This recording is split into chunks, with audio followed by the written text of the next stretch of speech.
to the people who don't respect you, this video is for you.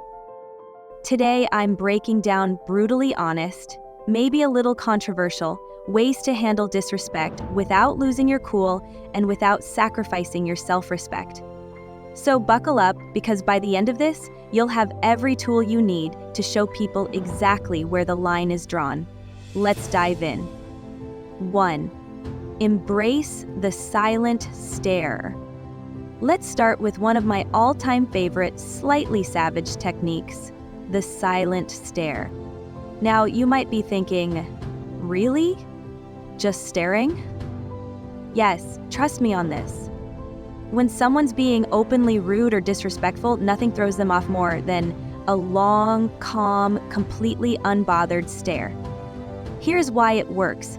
People who disrespect others are usually looking for a reaction. They want you to stammer, get flustered, or maybe even snap back. They're looking to drag you into their drama, to make you question yourself or feel small. But when you just look at them, no words, no expressions, the power dynamic flips. I get it. This might sound a little passive-aggressive, but hear me out. There's something deeply unsettling about someone who doesn't give the reaction they're expecting. When you hold a steady, silent stare, you're saying without a word, I'm not playing this game with you. It's a way of reclaiming control without even lifting a finger. Sometimes that silent stare is the clearest, most powerful no you'll ever say. Let me tell you about a time this technique worked like magic. I was in a group meeting where one guy kept talking over me, cutting me off like he was on a mission. You know the type. Loud, overconfident, thinking everyone's there to listen to his wisdom. I tried interjecting, tried being polite, but he wouldn't stop. So finally, I just looked at him. I leaned back in my chair, crossed my arms, and held his gaze. No blinking, no expression, just stared for 5 solid seconds. I said nothing.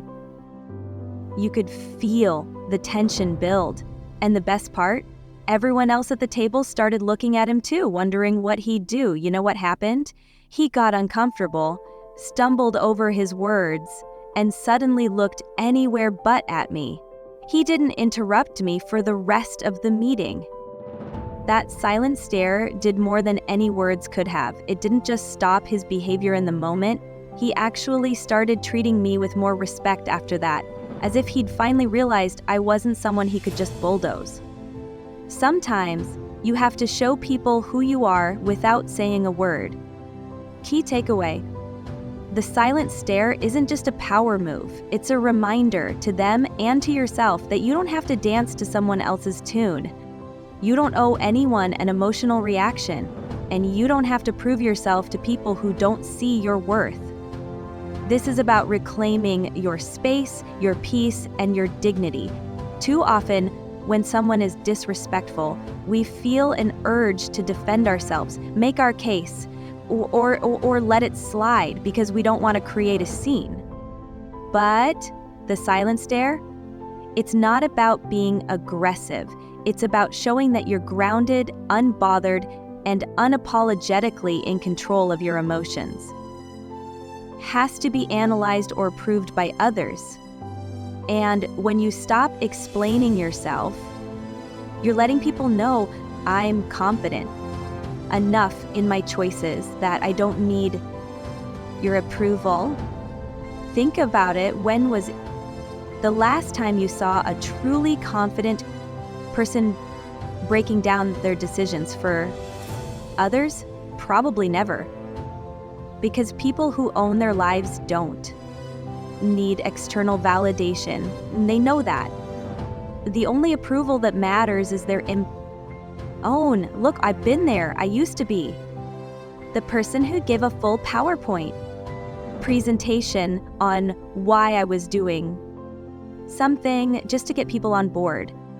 But over time, I realized that explaining myself to everyone was only making me second-guess my choices, so I made a pact with myself.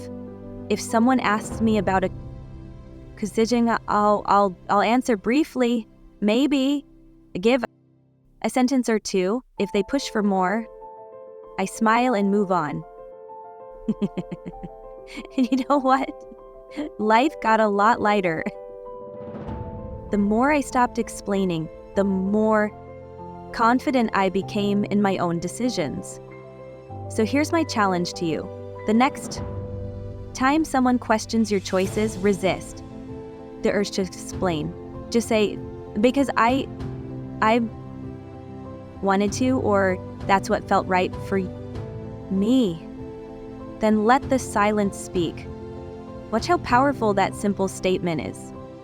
You'll feel stronger, more in control, and more at peace with yourself. And the best part, you'll realize that your choices don't need anyone else's stamp of approval. They're valid simply because you made them.